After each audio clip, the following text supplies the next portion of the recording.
Let's call ourselves to order. Meeting of the West Newbury Board of Selectmen, July 20th. It's 7:08 p.m. Sorry for the delays. This time's technical. This meeting is being broadcast on local cable TV and recorded for rebroadcast on the local cable channels and on the internet. The meeting is also accessible by remote participation. The GoToMeeting access code is 574-096-189, or you can call GoToMeeting on your phone, 872-240-3311. Thank you. The board is still looking for members that might be interested in joining the Finance Committee, the Capital Improvements Committee, other committees too. So go to the town website to look for those. Some good news that the town and other communities along the Merrimack River, there was a settlement between the city of Newburyport and the Environmental Protection Agency related to Manchester, New Hampshire. What did I say? Manchester, New Hampshire. Sewage release during rainstorms. According to these two sentences are pretty interesting. So there's 280 million gallons of raw sewage from the city of Manchester, New Hampshire, that ends up in the Merrimack every year, and this will reduce that in the next 20 years through a lot of work by the city of Manchester, New Hampshire. Reduce that by 74%. It's not a perfect solution, but it's certainly a big step in the right direction. And Manchester, New Hampshire is responsible for about half of that type of pollution in the river. So this is a really big event. The legislators, federal and state, and the communities that got together between New Hampshire and Massachusetts, and the federal government, this is a big win. So that's one good piece of news. That's a great piece of news. When Senator Tarr and Lenny Mara came in, they said it would take a collaborative effort with both states, because they had mentioned last year that Manchester was the biggest problem with the pollutants coming in. I mean, raw sewage and other pollutants too. It's just not raw sewage. It's huge. Right.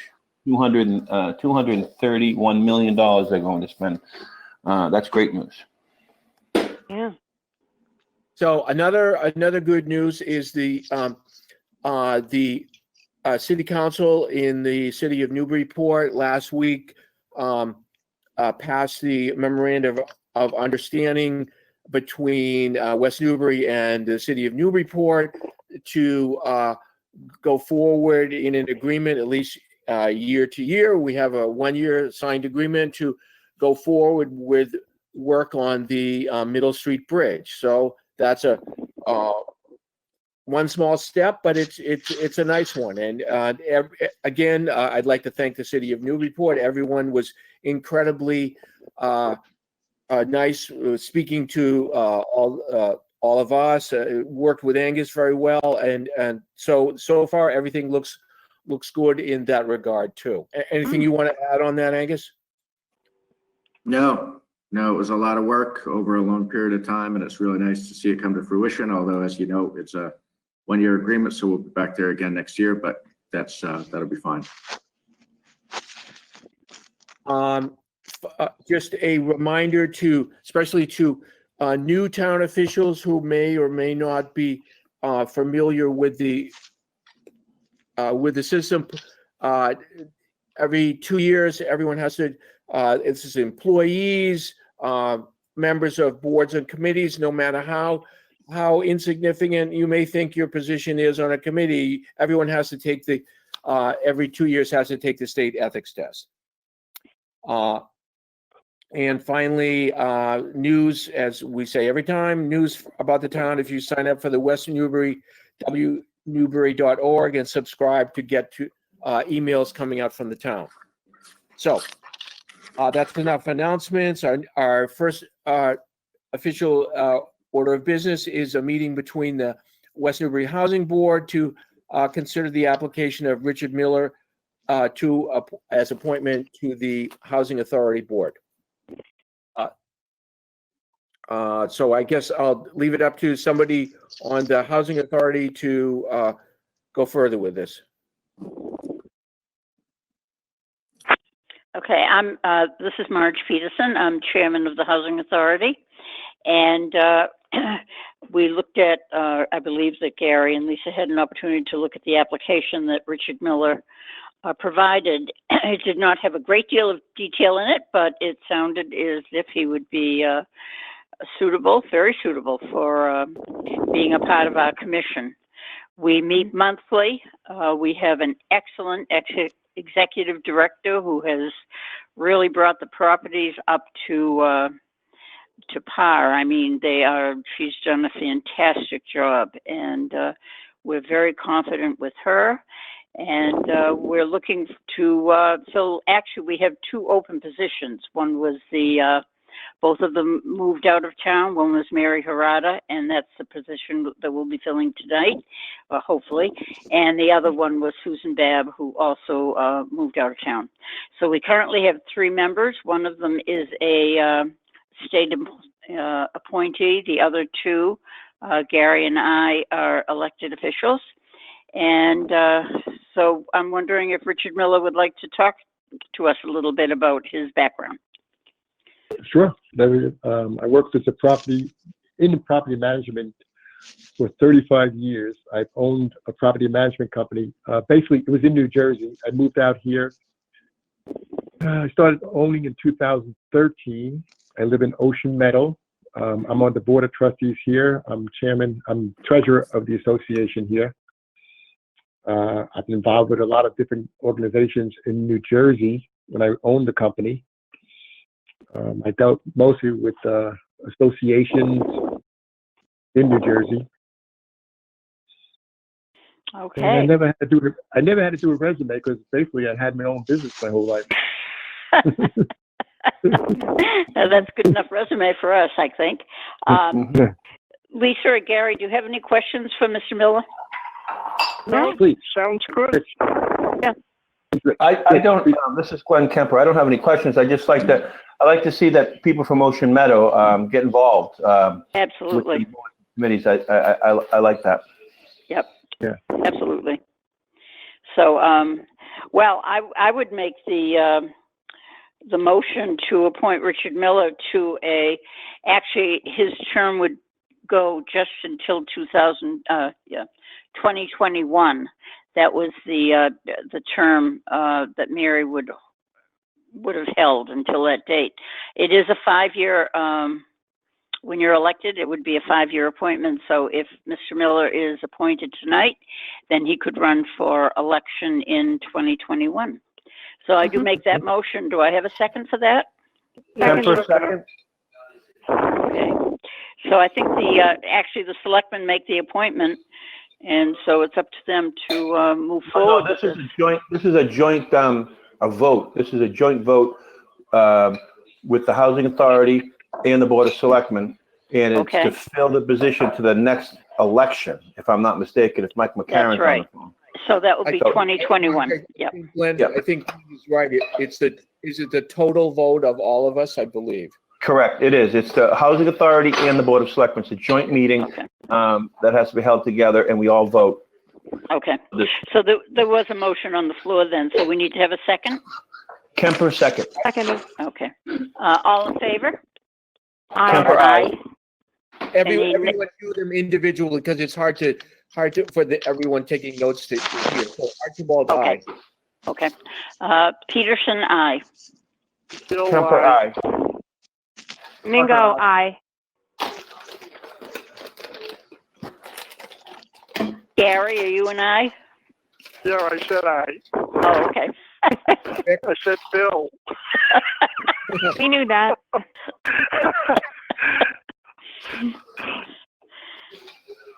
So, I think that's everybody. Unanimous. it's unanimous. Okay. So, Mr. Miller, you need to be sworn in, and our next meeting is going to be on July 28th. We have been meeting in the morning. I don't know whether that's convenient for you. As long as it's not that's next Tuesday, that's fine. Right. It's the 28th. Next Fine. Okay, good. One thing about the swearing in, he might need a little bit more direction on that since we're not open in the, he just can't walk in either. So that might be a little direction.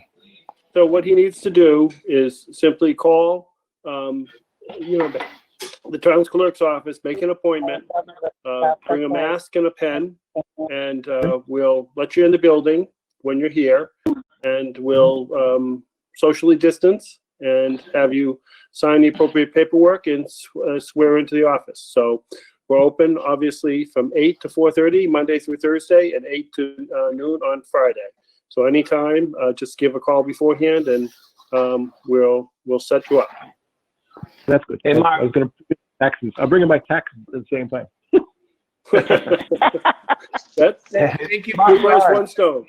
Great. Marge, when you're on the phone, have they started the kitchens and stuff yet with that grant? Have we started the kitchens? Not yet. I think that's something we'll be talking about on the 28th. Okay. Okay, thank you. Okay. Yep. Can I ask a question? Is there anything I can familiarize myself with prior to that? That's what we do? Any sort of anything? Or just I will. I tell you what, Ray. I will contact Tracy Watson, the executive director, and she can either mail or send you information that will be helpful to you. Okay. Okay. Okay, that sounds good. Thank you. Yep. I couldn't get on to go to that. Okay. Okay, our next item on the agenda is we have an individual that is looking to fill one of the FinCom vacancies. I don't know, Angus, you know if what the year positioning of this is? Mr. Joe Hyman. Hi, Joe. Thank you for stepping up. Thank you for entertaining my position. Angus, do you know what the length of term this one would be? I don't. Let me pull that up while you're talking. Okay. Joe, do you want to get, I read your resume. It sounds wonderful. It's a 3-year term. Want to give us a couple of sentences why you'd like to do this? Well, I've lived in town since 1975, and this is really the first opportunity I've had to do something for the town. And because I'm retired now and I have some time on my hands, and I've had a lot of experience with finance with the American Medical Association and the Massachusetts Medical Society and the Joint Commission. And so I thought this would be a great opportunity. Also, I've been here for 45 years, but there's plenty that I don't know about the town, and this is going to be a great way for me to learn. Well, you can learn about fire hydrants and all sorts of stuff like that. Exactly. Rick or Glenn, any questions? No, I just thank you. And Angus, what was that length of term? I think It's we were a talking. 3-year term. 3-year term to 2023, to FY23. No. Good luck with it. It's impressive. About time you got involved. You always want to pace yourself. Well, Joe, I just want to say thanks for that. We've met a couple times before, but I appreciate that you're stepping up. It's great. Thank you. And how you pronounce your last name is Heyman? Yes. Okay, I make a motion that we appoint Joseph M. Heyman for a 3-year term to the Finance Committee. A second. Further discussion? All in favor? Archibald, aye. Parker, aye. Kemper, aye. Welcome aboard. Now, Thank you. Mr. Heyman, did you were you on the call earlier about getting sworn in and how you go about doing that? Mike, can you maybe give him a little? Yes, Cliff I Note was, version? I was listening in. Okay. So just do the same thing and just give us a call and we'll get you set up. Okay. I'm looking And Angus, forward. when do they meet next? So he knows when he needs to be sworn in by. I don't expect this to, spoke with Gary Roberts last week. I'd be surprised if there's a meeting before the second half of August, but I think there would be a meeting then. But there's plenty that she can do in the meantime, Joe, and I'm happy to help you with that, as I know Gary Roberts would be. The committee has a Dropbox with a lot of resources on a shared cloud, so we can get you set up with that and give you some of the backgrounds that I think will be really helpful. Things will pick up as they always do in the run-up to town meeting, and it gets to be very, very busy for that committee. So I think we'll find plenty to kind of, give you some reading material for the rest of the summer before that ramps up. Great, great. I'm looking forward to it. Thank you so much. Thank you. No, thank you. Our next is our request by Police Chief Duran for the appointment of Nicholas Levesque and Ryan Green as reserve police officers. Jeff? Okay, I'm still having a real hard time hearing you guys. Can you hear me okay? Perfect. Okay. Yeah, Nick Levesque has worked for the town since 2018. He's a part-time dispatcher. He's done a really good job for us. He's been interested in a reserve position. And Ryan Green, he currently works for the North Shore Community College for their police department. Both of them are reserve certified. They've both passed background checks, psychological tests, and they're ready for an appointment if the board sees fit, and we could start them in the FTO program.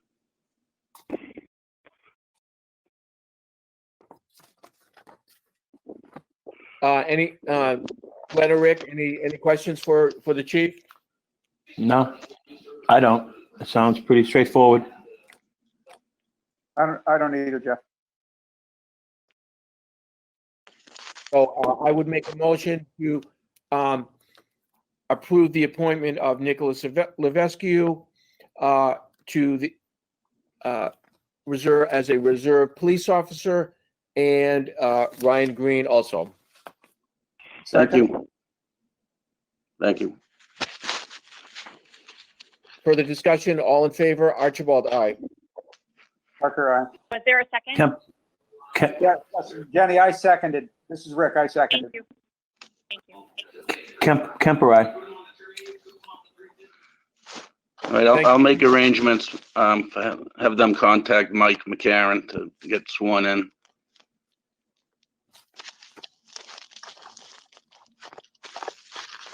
All right, thanks, guys. I'm in the right Thanks, place. Chief. Our next agenda item is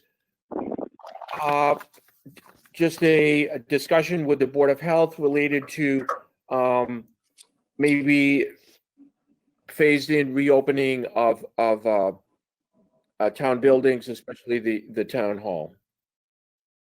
Yeah, Bob James is on. I'm here. Hi, Bob. Hi. So, Yeah, go ahead. I was going to say, I think that this is a good thing to talk about. I think things have been running relatively well. So I think at this point, maybe we can even just sort of discuss things and not necessarily come to I don't know if it's necessary to come to an agreement on where we stand right tonight. Angus, do you feel differently about that we should definitively make a decision on things, or just like No, we're not there yet. Yeah, what's driving this discussion tonight? Just so I know a little bit background. Why we having it? Okay. This is Bob James.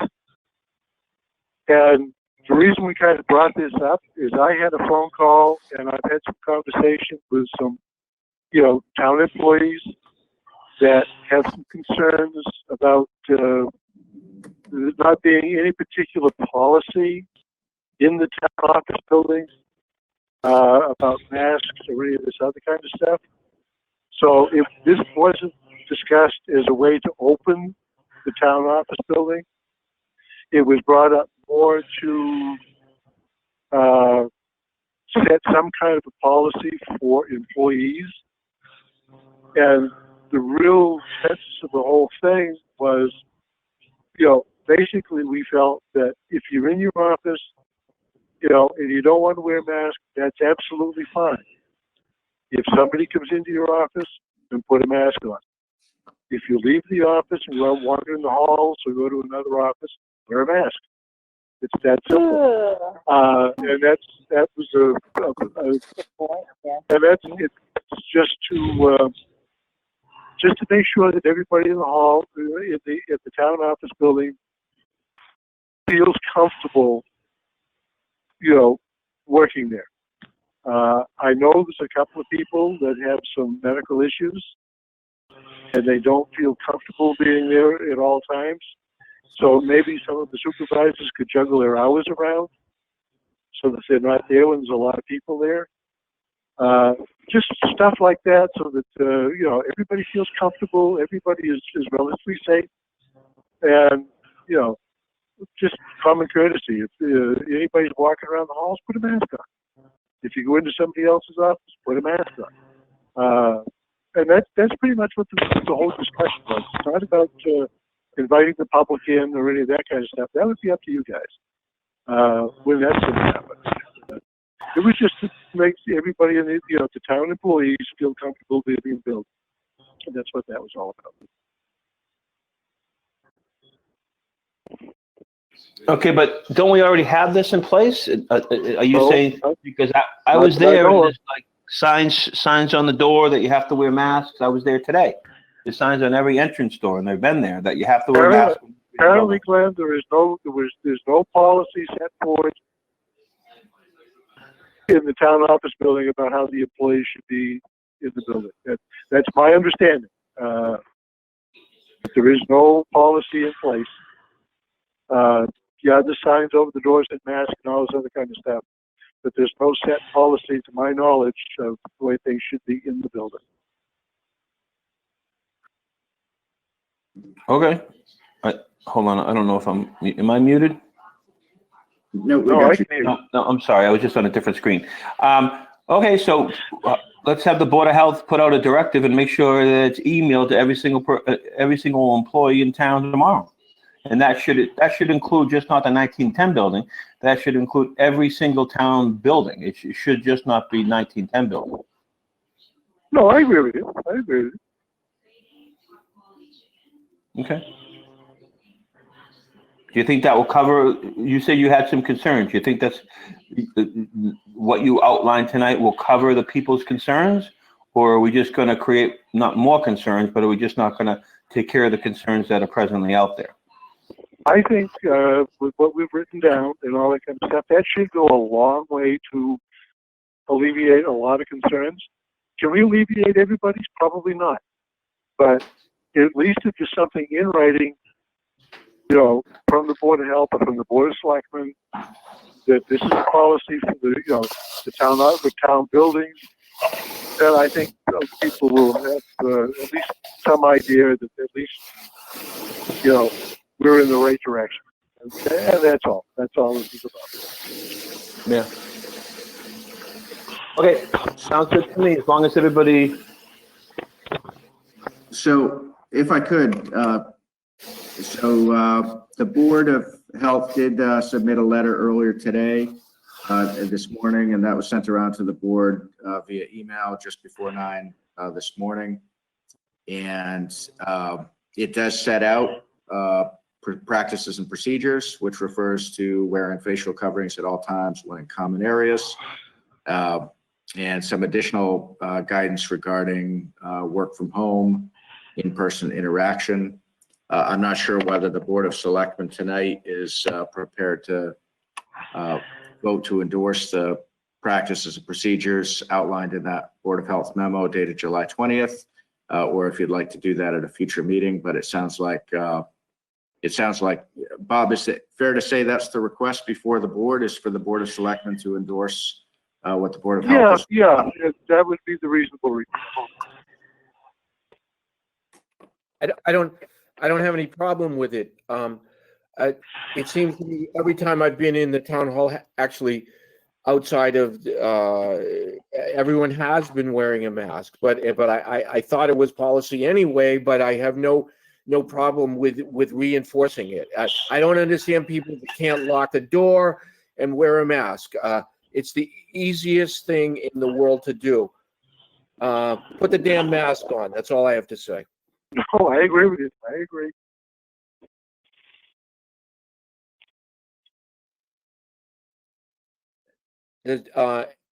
Glenn or Rick, you want to make a motion to endorse those recommendations or no? Sure, I'll make a motion that that a policy be instituted in the all town buildings to wear a mask whenever anyone is in a common space, and if they're in their own working office space, they can remove the mask when they're in there by themselves. Somebody else enters the room who should also have a mask on, the occupant of the room. Yes. So does that sound good to you, Bob? Or would it be easier, Rick, just endorse the Board of Health recommendations that were set forth in that memo? Are they different from that? And is that motion, is all town offices, right? All town buildings, correct, Rick? Well, that's what I said, but I thought that was what was said earlier, but I thought when we got to discussion, I had a particular question I wanted to ask.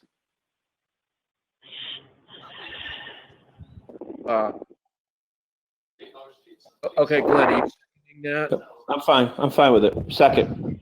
Okay, discussion. Well, so the only space I wonder about is in the DPW garage. Obviously, there's a sort of a office, sort of an office space in there, but there's also the large volume of the DPW garage. Or I don't know how that's currently handled. I don't know if it's practical if somebody's in there welding or something. I don't know how much activity going on in the DPW garage. And so that's my only question about a particular space. Yeah, I'm not sure about that either. This is Bob James again. I'm not sure how they do it, although they're not in that building for any length of time anyway, usually. So they're out doing the stuff around town. So I think they can use their own discretion. It applies to them too, but they'll use their own discretion when they have to get under a truck or something like that, of course. It's almost like being in your own office if they're on the floor under the truck by themselves. right. No, I agree.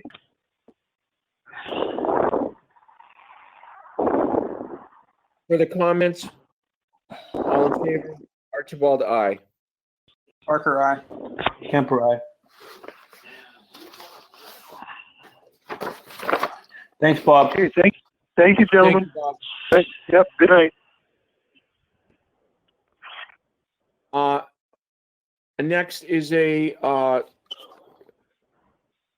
proposal to modify the restrictions on use of town, rental use of town facilities, and perhaps have Pennsylvania, the health agent, be involved in some of these requests. So first thing we want to do is not give Paul more work and be inundated with requests for unreasonable things that are going to be automatically turned down. So if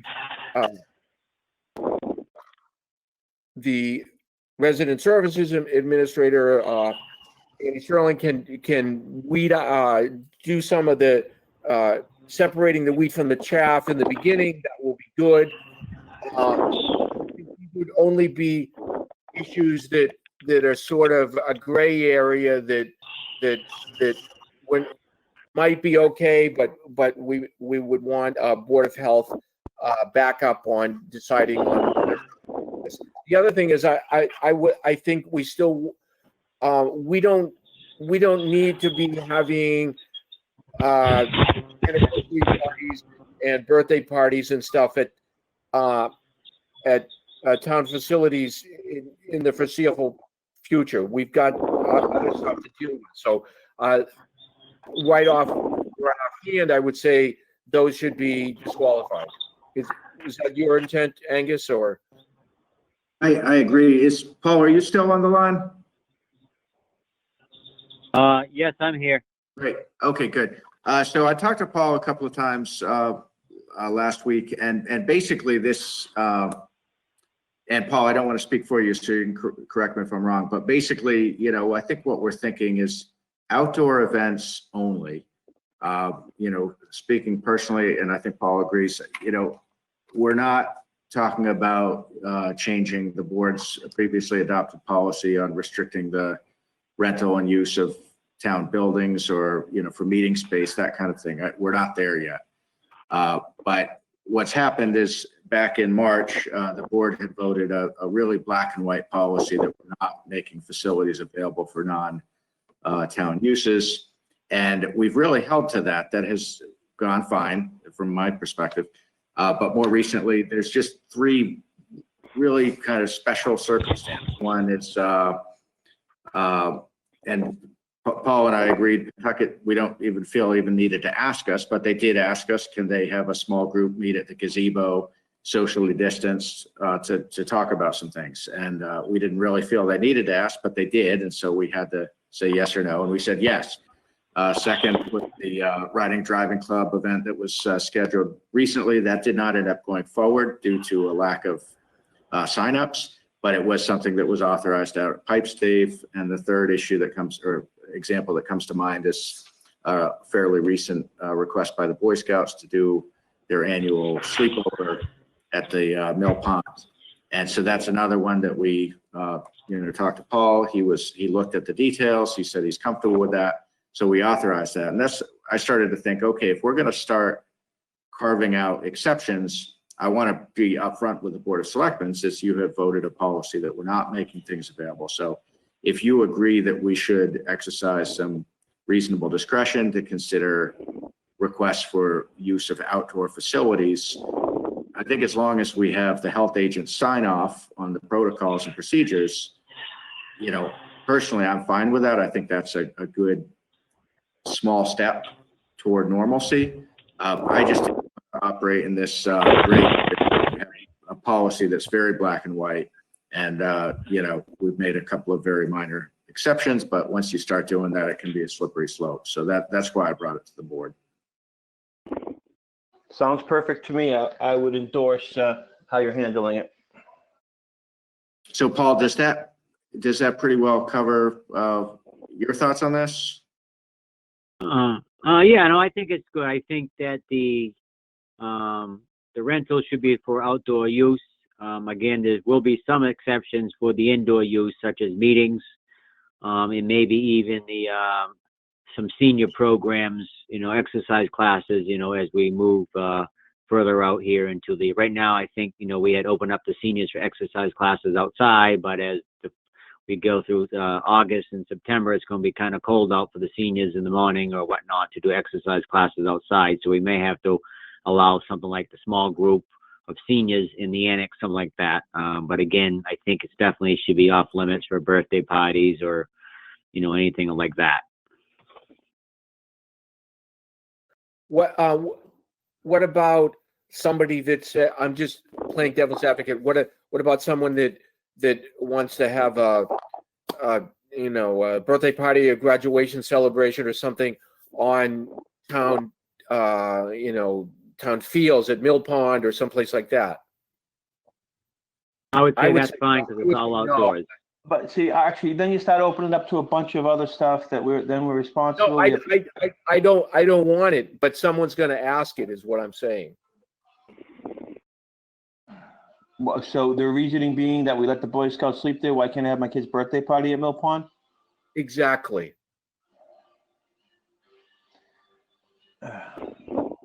I don't Kind know. of like what Paul just said, is that he thought that if it was outside, that wasn't an issue. Did I misunderstand that, Paul? Correct. My feeling is in the guidance, I mean, the gathering guidance has increased, a week or so ago, for indoors. But I think if it's an outdoor event, you're still going to maintain social distance. And I think that, pretty much, if anything, if anyone wants to do something outdoors, I think that would be permissible. But I would cautious of what we allow indoors. And again, the only thing I think that should probably be indoors is, meetings and maybe, the seniors exercise classes, something like that, something that, benefits the health, as we go through this, next couple of months and the next 6 months of this, pandemic here. So it's not going away anytime soon. So, we just definitely have to, like Angus said, we have to, try to minimize, what we're giving out, because everyone's going to want to, run in there.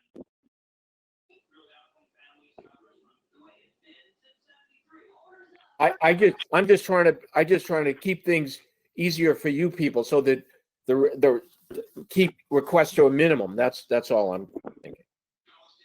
I would say the birthday parties, unless they have a strict outline of how they're going to adhere to the policies of social distancing and so forth, and masks and all that, and how many adults is going to be there to supervise that, to make sure. I just see that as a no-win situation for the town, honestly. So I would try to restrict stuff like that. I like the idea of having maybe what you said earlier, Archie, that we don't want to inundate Paul. I would agree, but maybe Paul can give an outline of things that he would totally reject no matter what, and then give that to Annie so she knows That's a good idea. Yeah. not even bother to even send it to him. And then anything else should be signed off by Paul, and there should be and Paul might give Annie what needs to happen. So Annie tells the people, this is what needs to happen. You have to give us a detailed plan on, whatever it is that all the safeguards are going to be adhered to. But I would try to still keep it to a minimum. We have a small crew. We don't have many employees. Who's going to be sanitizing these rooms after one meeting is in the annex? Then it all has to be sanitized before the next people come in. There's a lot in the background that needs to happen, just not rent the rooms out. So we still should keep it to a minimum, because I don't think we're outfitted to be in sanitizing each room after every single meeting. All right, so how about, Glenn, that I get together with Angus, and Angus and I will come up with a plan, and then we'll run it by the selectmen for final approval. I personally would say whatever Angus he's running the ship. Whatever you. Let's not make more paperwork and have to come to us and then be written down for a meeting. Whatever you guys come up with. It sounds like you're handling Whatever kind of restrictions you want, I would support. I think you're hearing the tenor of the board, so just do it as fast as you possibly can, and then so Angus doesn't have more paperwork that has to be put to us at another meeting. It's just, just a 5-minute phone call, right, Angus? Yep. Well, yeah, it's one of these where you know it when you see it. I think with the Boy Scouts or all the 3 examples I listed, I think those were all judgment calls that I felt, pretty comfortable making, that there wouldn't be a lot of blowback. But it does get to be difficult when you try to write that up of what makes those exceptions, and then you have others saying, well, don't I meet that? So, I think if we can try to keep it in, somewhat informal, but at the same time fair, that'll be the goal. All good. So we don't need to vote on anything, but No. Thank you, I Paul. think the main thing for me was, since the board's vote back in March was, as was proper at that point, was very unambiguous. There is no use of town facilities by outside groups. Since we'd made these couple of exceptions, I wanted to bring it forward and make you aware of that. And then going forward, I think we can, I'll talk to Paul about what's the balance between, discretion and fairness But Glenn, you're exactly right in what you said, that if and when things do go to a more normal, situation several months from now, or whenever that happens, where all of a sudden we're having more, the same volume of requests that we had in the old days, there are definitely implications for, our buildings and ground staff and cleaning, and, possibly that ought to be reflected in fees and so forth. So there's a lot of consideration that will need to happen at that point. Okay. Thank you.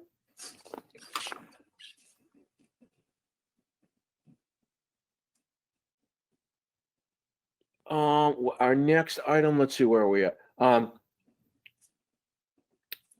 Item F, update on the review of the new proposal from Cottage Advisors related to the 40B on Coffin and Main Street, and anticipated schedule for a second site walk. Angus, you want to fill us in on that? Sure. So we haven't finalized the site walk. It looks like next Tuesday, the 29th, or is that? Oh, I'm sorry. Actually, Tuesday. I think the 29th is actually next Wednesday. It looks like I'm trying to pull those who had expressed interest in site walk who didn't get on the first one, and so that's, as we knew, that would take time. So. But we're looking at next Wednesday. It should happen next week. So not a whole lot to report there. What about the numbers, Angus, and that would be allowed, and can any abutters participate, that kind of thing?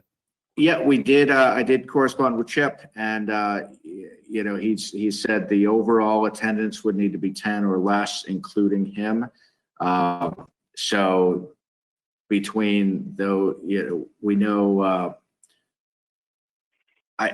long story short, I think there could be room for 2 abutters. So how they get selected, I think, unless the board has thoughts on that, I think I would probably contact Mr. Doak and see if he'd like to give us a couple of names of people.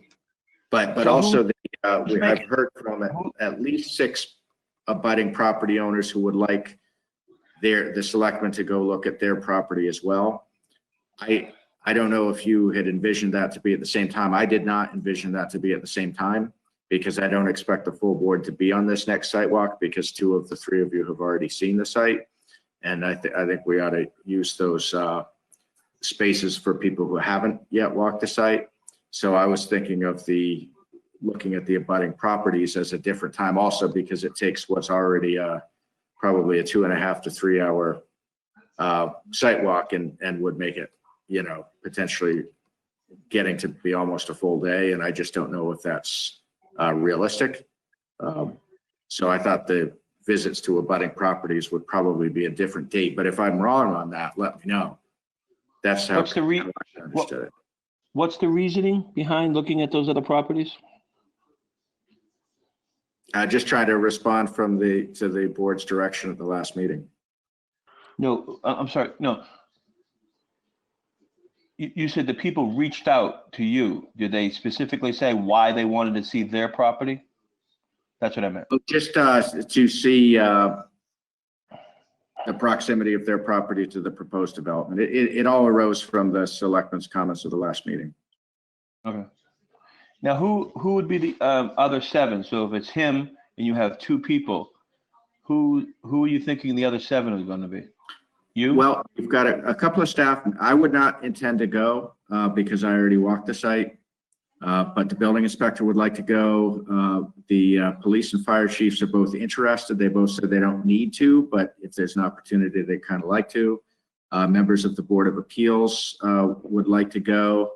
And I've told them that if this thing does get to a local permitting process, that they would have other opportunities at that point.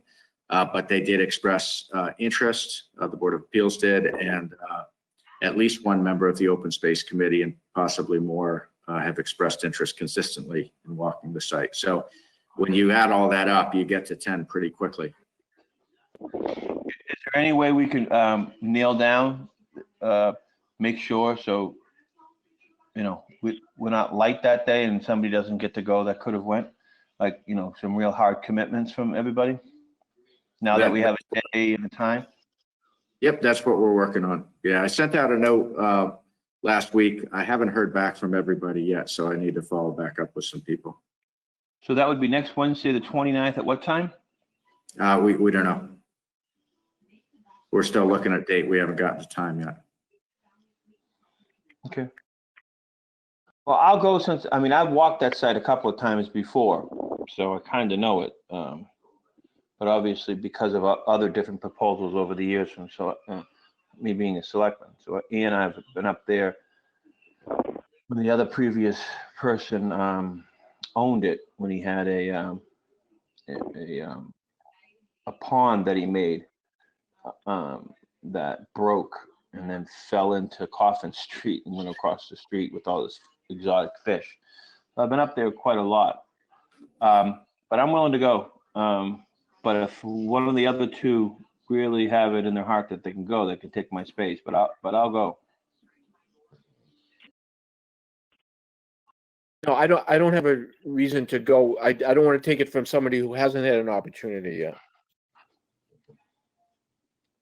Okay, so when does everybody have to have their definite yeses in, Angus? So we know we're not going to miss opportunities to people. I just was going to keep at it until I connected with everybody. I'd like to have something pinned down in the next 2 days or so. Okay. Angus, I think you, from what we had said at our previous meeting, it would be good to, I would say, reserve 2 or 3 spots for neighbors that had really wanted to go. Yeah. Mm-hmm. So don't use up all the spots. Right. No, that's understood. I've understood that right along. Yeah. Okay. In terms of the comment period, as you know, the deadline's August 7th. The board's next meeting, or next regularly scheduled meeting after tonight, is August 3rd. So we're working to get an updated comment letter into your packet for the August 3rd meeting that you could vote that night, and it could be submitted to Mass Housing later that week. Thankfully, this time around, we do have the support of KP Law, thanks to the funding that was approved at the recent town meeting. So as I have been receiving comments, I've been sending those along to an associate there. I have a call scheduled with them tomorrow to get their initial thoughts based on the additional comments that have come in of what changes may be appropriate to the board's June 16th letter. Obviously, the June 16th letter will be the starting point, since some number of those comments would continue to apply even with the reduced unit count.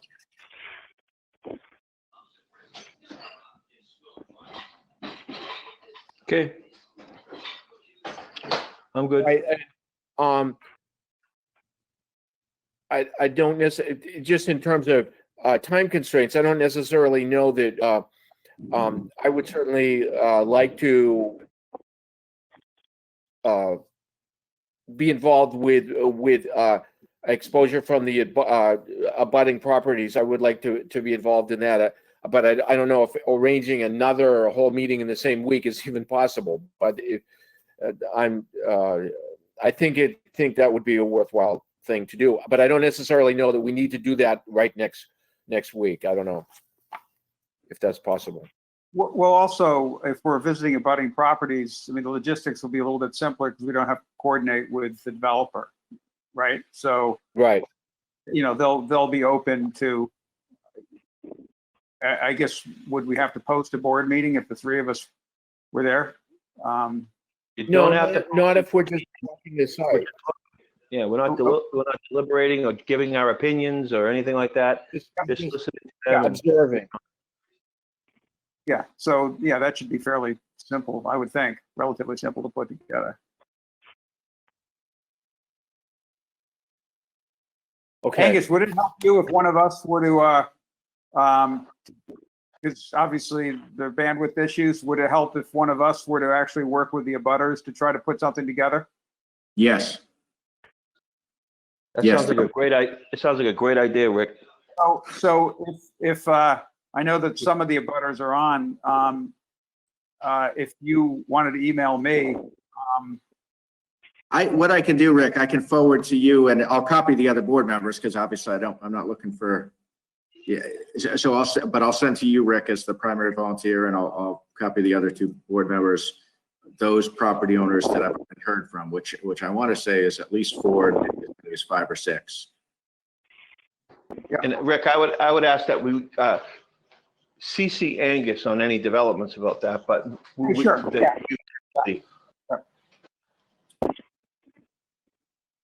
We have to keep Angus's email numbers up.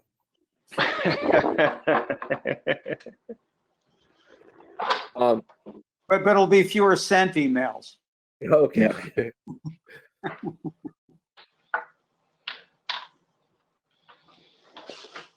Okay, so that's good. Thank you all. Let's. Actually, if I could, Archie, there is one more point of information just to put out that I just learned actually in the last hour. There was some question as to whether a recent governor's emergency order, which on its face applied to state permits, could potentially be construed to apply to Concom permits. We did just in the last hour get confirmation from DEP. It does not apply to Concom permits. So I don't know if that's, I know the board was just aware of that. So just to make you aware, we did get that confirmation from the DEP regional coordinator early this evening. So that's good news. That's good news. Yeah. Us a big headache solved. Yeah. Yes. And we were just joined on the meeting by Wendy Reed. I know she's here for the next agenda item, but Wendy, since you're here and since I assume you just came from Concom, I don't know whether there's anything related to the Coffin Street that's appropriate to say or not, but if so, you have the floor. It's further on in the agenda. We haven't discussed it yet. So Okay. was Bert aware of these information? You Yeah, just I heard from Bert. Okay. The Alicia Galen sent Bert an email and he forwarded it to me sometime about 6:30 tonight. Okay, that's great. Great news. We do have, Archie, we do have a couple of chat comments. Okay, Kathy Fury is offering to view from her. Jean Lambert is noting that information from the visits to abutting properties may feed into the Board of Selectmen comments. And Jean, I think that with Rick's help, I think we can get that scheduled sooner. It's just a matter of, we just don't have a lot of staff, but with Rick's help, there's no reason those couldn't be scheduled sooner. Yeah, I'm available during, afternoons, anything you want, Rick. So even this week, I don't know about Archie, but he gets busy, but later in the week. But, it could happen this week. I'm around. Okay, yeah, and I think the super hot weather's gone by, so it would be tough to do on a 95-degree day. Rick, I'll get you that information later tonight, so we can move ahead. Okay, thanks.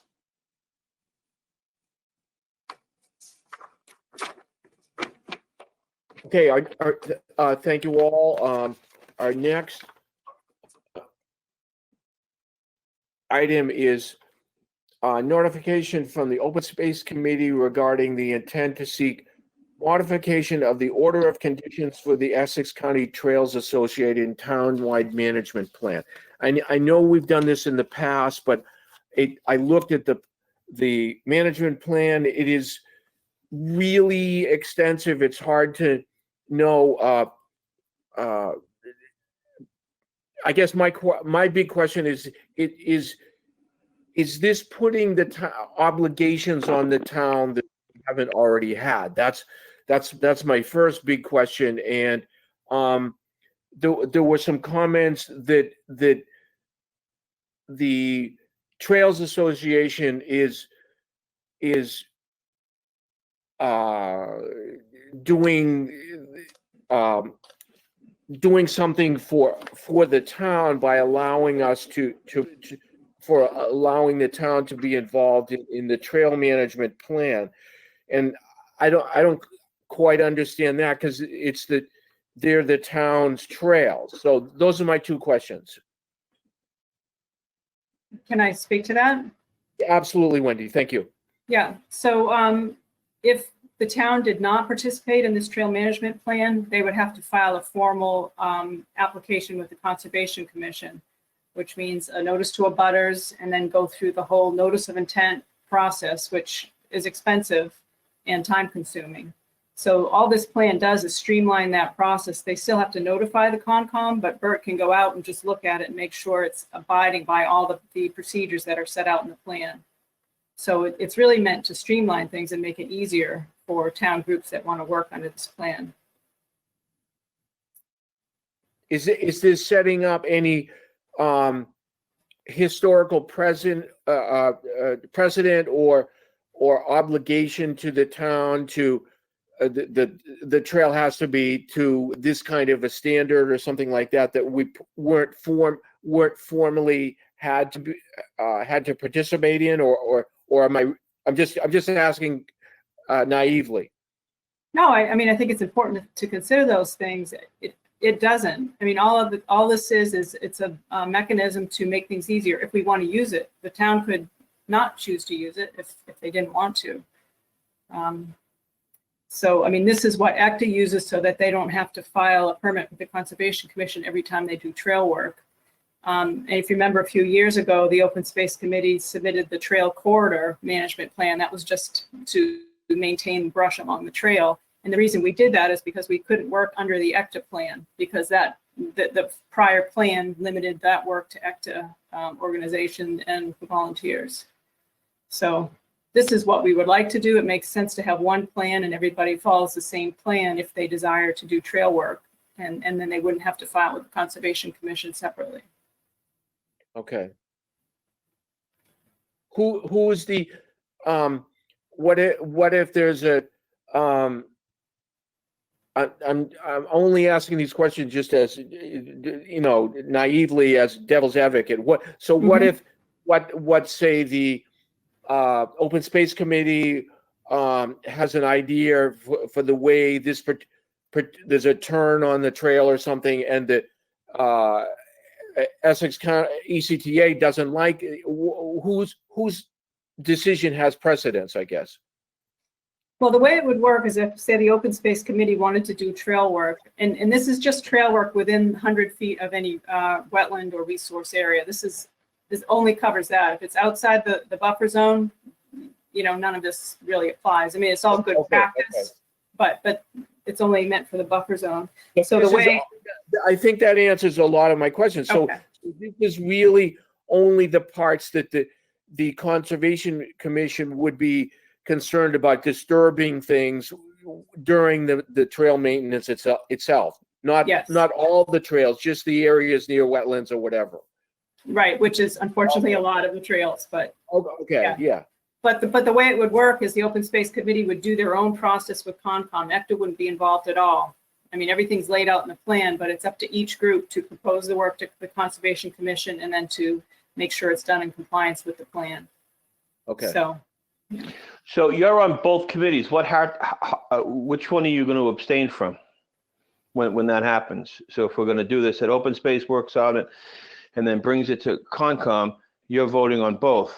Which hat are you going to be wearing? There's no vote on it because the work has already been approved. By having this plan, the work is approved. So it's just a matter of Bert going out to make sure that the work is in compliance with the plan. So there's not actually a vote that's going to happen each time work's done with the Conservation Commission. Okay.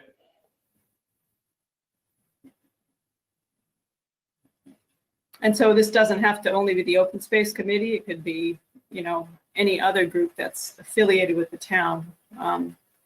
But there was a distinction with the Riding and Driving Club because they're not a town group. ECTA didn't want to have them on the plan this time around. But a lot of the members are in both groups. So if they really had a project they needed to do, they could work under ECTA's supervision, and ECTA would take primary responsibility for that work.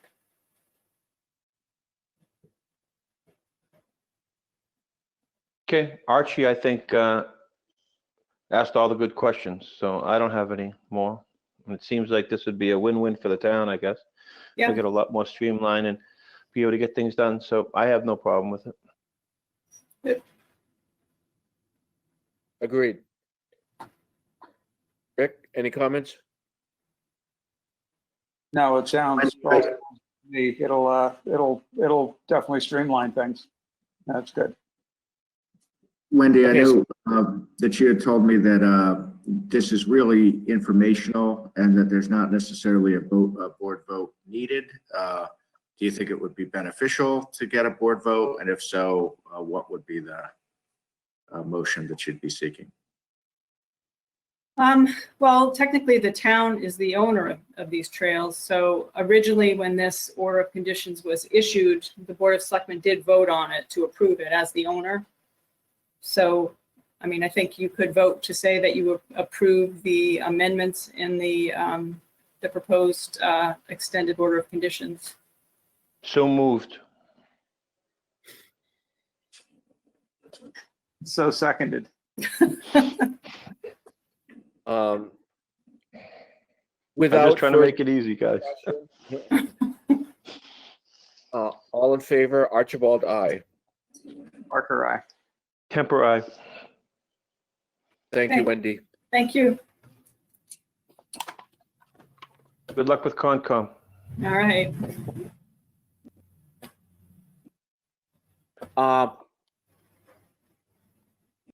The next item is a request for approval for dates and times for locations of early voting. The Board of Selectmen have to approve the recommendations of the town clerk in order to allow early voting at it, and the site has to be improved. Mr. McCarron has given us the motion right here. If somebody wants to read it, and go for it. On page 44, in italics. I'm digging for it.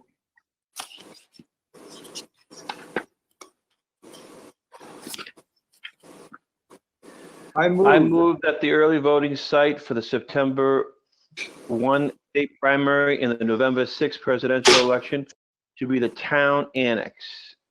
Okay, 379 Main Street, West Newbury, Mass. 01985. second. All in And favor? just discussion. The reason why we're moving it over there is because obviously the social distancing and stuff, Mike. Is it really? Yeah. It really worked well in the lobby, but obviously there's not enough room. Well, it's not enough room, but that'll also open up town hall to anyone, and it basically, you know, the that's town true. hall would just be open because people would walk in. Some of them would vote. Some of them would try to pay bills Yeah. or ask questions or whatever. So I got the you. town annex would be a place where we could keep it open, provide enough space to socially distance, and not have the town office building open. Yep, gotcha. Thank you. So I just wanted to note, I think it's great, Mike, you've actually got this planned for significantly more hours than the minimum required. So that's probably a good thing. Well, part of it is that we're required by the state to be open on the Saturday from 2 to 4 and from 6 to 8 for registration, because August 22nd is the last day to register to vote. And so I figured I'd put registration to vote and early voting together. And since it seemed kind of foolish to have a 2-hour gap in there, I just figured I'd just open it up. And Okay. we only have to be open 2 hours on Sunday, but I figured that was such a small period of time that it would be easier to just have a 3-hour period to give people more opportunity on the weekend to early Yeah. vote. Great. Well, I think it's good.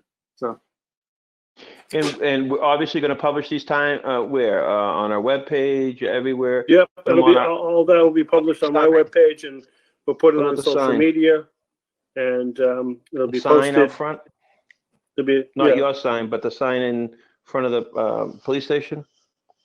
Yep, Maybe that would might be a good available too. place. Thank you. Has it been seconded? So this is, so people know, so this is not for the presidential election, this is for the primary, and the primary is very early this year. It's on the 1st of September, the final day. I did second, Glenn. Okay. So further discussion? Actually, I have one last question, Mike, and this actually is related to something else, but on a primary election day, can other boards and committees have meetings, or can you not have other meetings on a primary election day? You cannot hold a public hearing. Okay, but you can have You can public. have a meeting, Okay, but you can't have a public hearing. okay. Interesting. Good question, Rick. I never knew that there was restrictions. All in favor, Archibald, aye. Parker, aye. Kemper, aye. I would ask the board, we got a request, and Angus got a request earlier today from the Flag Football Association to put up signs advertising it, and some of them are on town property, so we have to go through the motions of approving that if we want to do that. I said I would allow that on the agenda now. It shouldn't take very long, and just otherwise we're waiting almost too late to even give them an answer. So if the board doesn't object, I would add that to the agenda. No problem. Okay. Fine by me. Angus, I don't have the list right in front of me. Do you have the spots they wanted to do? Yeah, I sure do. So this is for the West Newbury Youth League flag football. And they'd like to post signs to promote registration. And they understand and acknowledge that there may or may not be a season, but they're very hopeful that there will be a season. So they're going ahead with registration. So the locations that they've requested to post signs in front of the public safety building, in front of the town offices, at the entrance to Action Cove, at the entrance to Page School, the entrance to Pipestave, and in the traffic triangle where Cherry Hill, Bachelor, and Moulton Street come together. The board did approve the same request last June. It was filed sooner last year. I would request that they not be approved in front of the public safety building and in front of town hall, because we have the electronic sign now. If they want to put a notice on the electronic sign, I don't think we need another sign in front of the electronic sign. Those two spots I would not be in favor of. Agreed. Well, But I'm if they want to put one on the training field, that would be fine. You mean across? Just kidding. Okay. Yeah, I don't remember, but first of all, I don't think we have a jurisdiction over the public safety building anyway, because isn't the police chief have control over the land and the thing? And I don't think I've ever approved for something over there. And I say keep things out of the front of the town offices. I agree with having the sign. So all the other places I have no problem with. I saw that the email that was sent earlier today, and it said the town hall, not the town offices.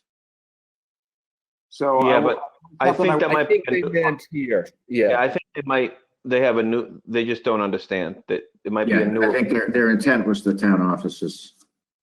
Yeah, they don't differentiate the town hall to the 1910 building. Because Glenn, that would have satisfied you with a training field. Yes, it would. I'm going to get before I have a short period left until the next election, but I want to get some other sign on that on that training field other than the garden club. Maybe Maybe I'll put one up there myself. Okay, so I would make a motion to the requested site, except in front of the town office building, and even though I'm not sure that we have jurisdiction there, and not in front of the public safety building either. Kemper, second. Further discussion? All in favor? Archibald, aye. Parker, aye. Kemper, aye. Okay, great. I'll let him know. Thank you. I do want to just clarify, we had okay. Mike is all on top of it. There was a question that came in regarding the date of the election that came in through the chat, but Mike responded to it, so. Yeah, we just want to clarify that November 3rd actually is the election is November 3rd, not November 6th. I'm having flashbacks to 2016, so that's. So it would be, your vote would actually, just a friendly amendment to say that it's November 3rd, presidential election. Oh, okay.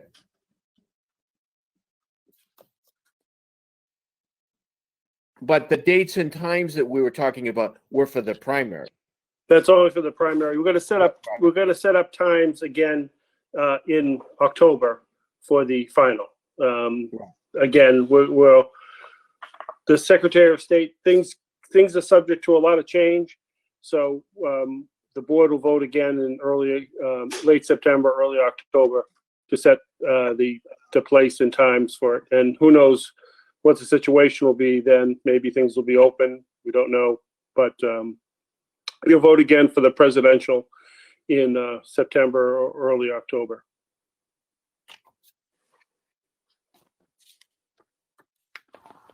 Sounds good.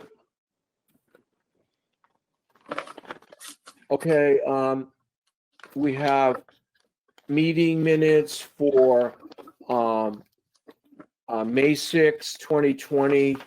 I'm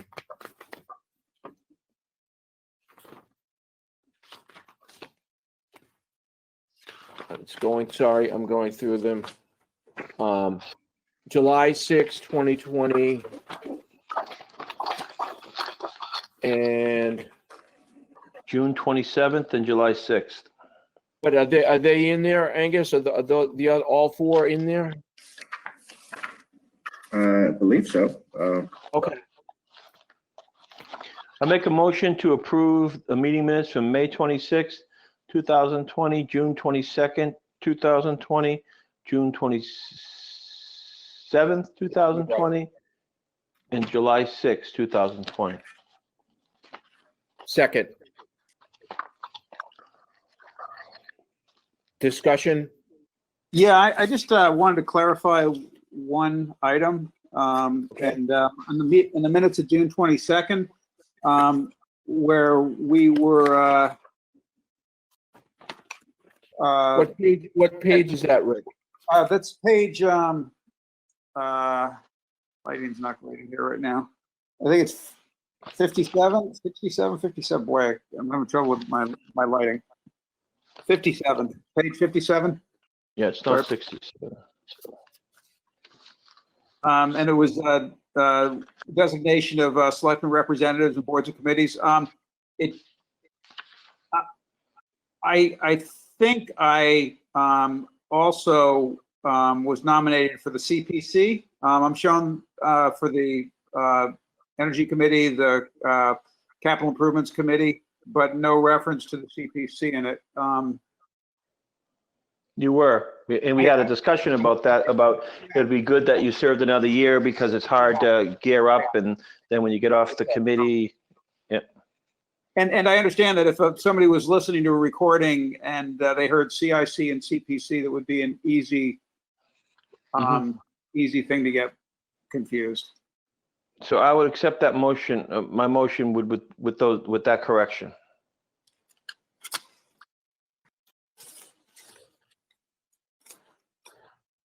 Any other corrections? All in favor with the minutes with that particular correction? Archibald, aye. Kemper, aye.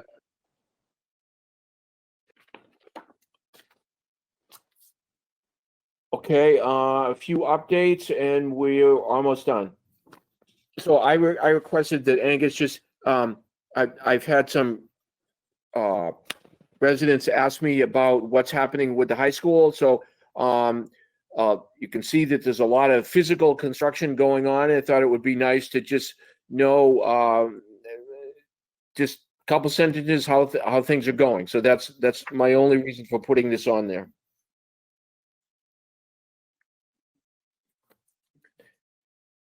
And I couldn't even understand some of the things. So I assume, so I guess there had been few people complaining about noise, and I think were they driving pilings? That would certainly be noisy.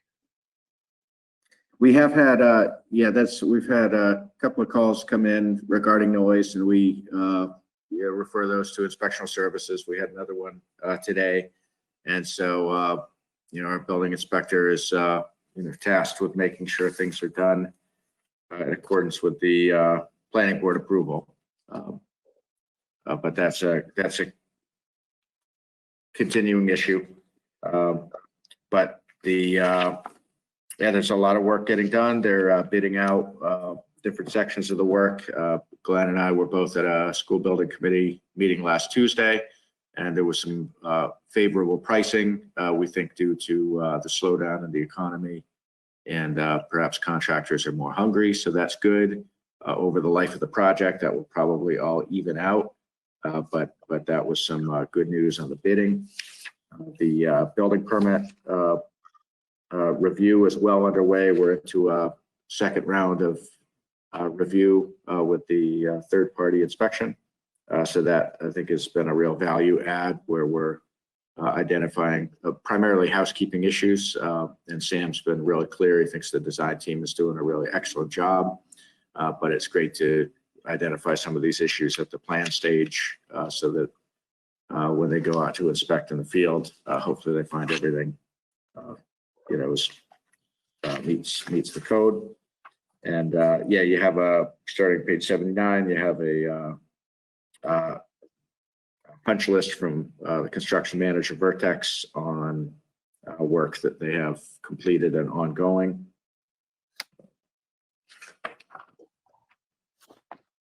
Angus, one thing to go back to about the noise complaints. I'm not surprised that we would have some complaints with that big of a operation going on down there. But what I'd like to know is the response of the people. So if Sam, who's our building inspector, would look into it, I wouldn't mind maybe just something from Sam, a simple email or something, how responsive they're being down there on the site to some of the concerns of, obviously, it would be the neighbors. That would actually be something I would like to know. Like if they're just kind of poo-pooing them, or are they, taking these serious, because it does dramatically change these people's quality of life. And I just would like to make sure that they're being, I don't know. I just like to know how they're handling it. That would actually be good.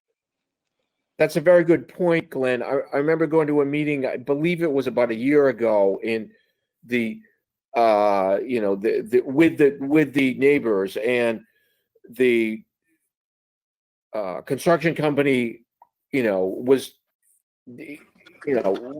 give out the foreman's phone number and all that kind of stuff. But that's talk. Is it actually happening now that the thing is going on? Yeah, that was a sales pitch time. So I want to make sure that they're stepping to the plate like they said they were. That would be very interesting to me. Yeah, so if they're doing something like driving pilings, the unfortunate thing is that they can be empathetic, but the nature of driving pilings is it's noisy. So yeah, that's unfortunate. All right, I'll check with Sam. I'll send you something by email this week.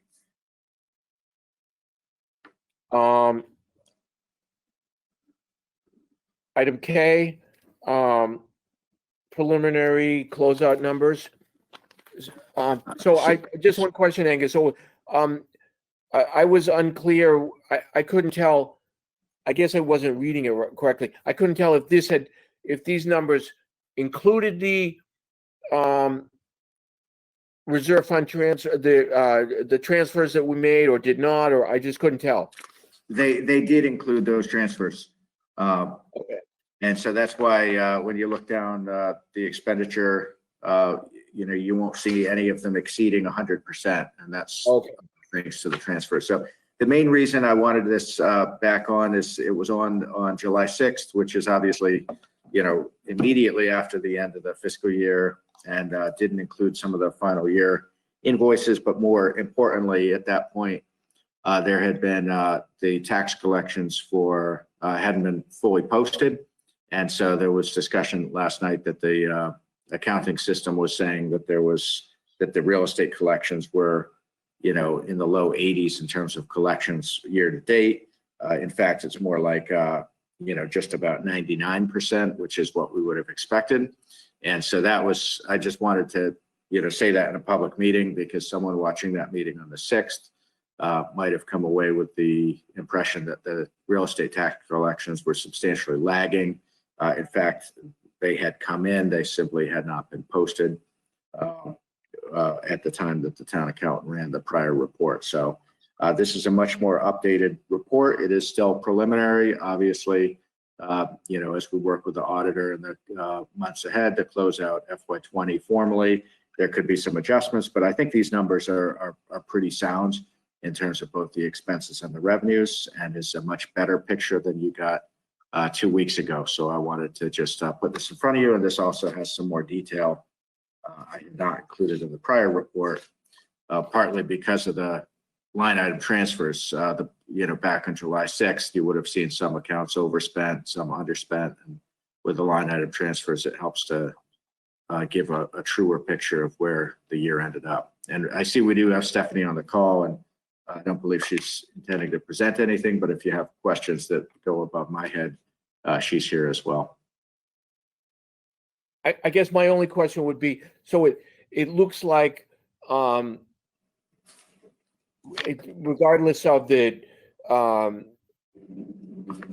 coronavirus situation, that the revenues for the town, at least for FY 2020, came in almost like normal. Yeah, the big shortfall, which we knew would happen, would be the rental.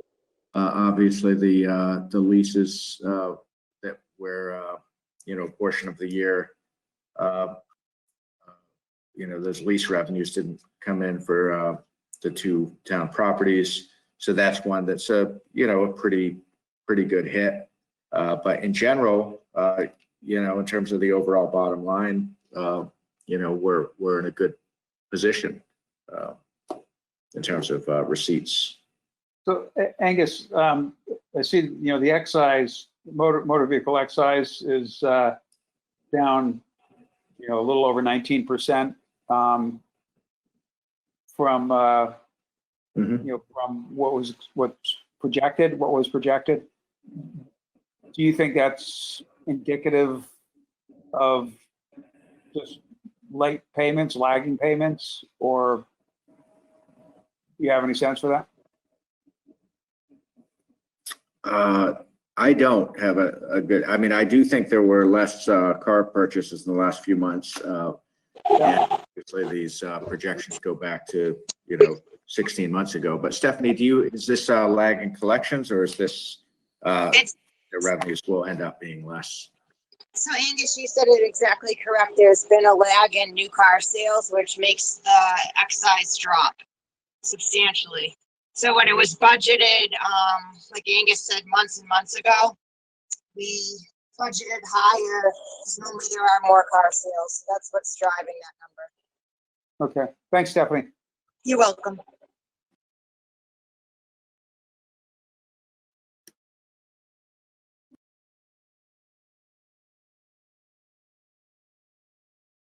So if I'm reading this correctly, when our free cash is certified sometime in the fall, we'll have around $1.8 million again. That's not including any grant deficits that have to come out if we don't receive in the funding and a few other factors. Okay, but if we have 1.3 million and change, and we have $450,000 that's going to be turned back, that turns into $1.8 million almost, right? Yes, but there's other factors in the calculations of free cash that get deducted from that number. Do you know how much that would be around? So I haven't done any analysis yet of that. I still have a bunch of journal entries that need to be done into the Vadar system. So it's a little bit early to kind of give an estimate on that. Okay, that's fine. Thank you. You're welcome.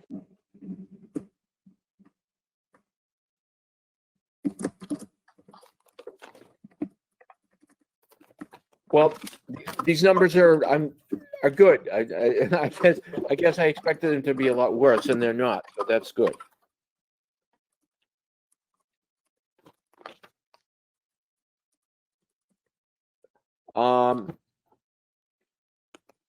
Thank you both for providing those. I did really helpful and interesting. Upcoming workshop regarding cybersecurity. So what? Just informational. It's one of the items that we never seem to find enough time for, but if something happens, it will become an even bigger problem. So just wanted to make you aware there's a workshop coming up. And I know this has been an issue of interest to the board. I'm going to register for that. Unfortunately, it runs from 10 to 12 this Wednesday. And unfortunately, I have a doctor's appointment at 11, so I won't be able to listen in on the whole thing, but I do plan to listen in to as much as I can. That's good.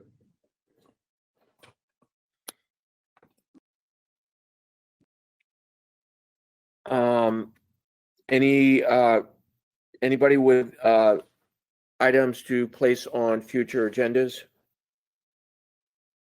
I think if our next regularly scheduled meeting will be the meeting where we'll have to make the comments about the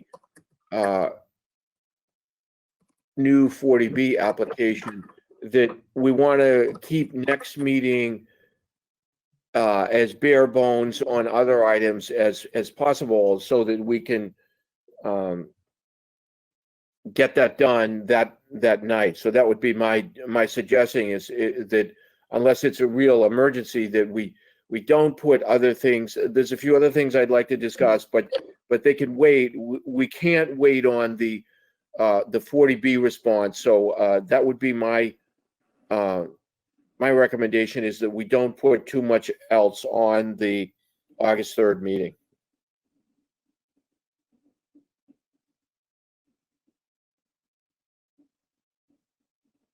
You get no complaint from me. Yeah, no, that's Okay. appropriate.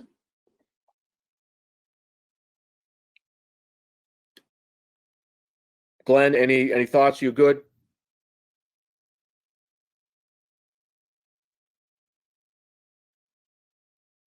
Yep, Okay. I'm good. I'm good. I'd Motion say, to adjourn. is there any way that August 3rd meeting could be the only other meeting in August? Because we had a big discussion about not having so many meetings during the summer, and this is the third week in a row we've had a meeting. I thought we wanted to give the finance, the department there who plan out a lot of meetings and sets up the packets and takes the minutes and does all the homework, so we can be well educated when we have in these minutes. I thought we were going to give them a little bit of rest. Can we try to shoot for that, or is that going to be impossible? I think I think that might have been wishful thinking on my part. Because Okay. that August meeting. Yeah, well, at that point we'll need to set out a calendar for the fall town meeting. I'm assuming there is going to be a fall town meeting. I think that's a safe assumption. So I think there's some things that aren't going to be able to wait till September. I do appreciate Glenn that, because But I Okay, think tried. to keep it light, tried. that makes a big difference. If it's a lighter agenda, that definitely makes a difference in terms of not gobbling up, quite so much time. Yep, because as people just heard, when we're referring to the things, they're, look on page 79. We had 2 packets like that tonight. Look on page 101. I mean, I'm not complaining. It's you guys have to do all the work. It's easy for me. I just sit back and read it. Okay, I tried. Angus, you mentioned the fall town meeting. That's at some point, we're going to have to think about how we're going to do that, because late October, it may be a little more difficult to do it outdoors. Well, everybody will get a big pumpkin to sit on or out in the field. And at some point, we have to start talking about Halloween. And somebody said that all the kids should just dress up and stay home, and the parents drive around in cars and throw the candy at the houses. That might be a good idea this year. Oh my Yeah. God. Okay. I think somebody those are some I really, think did somebody make a motion to adjourn? I did. Yeah.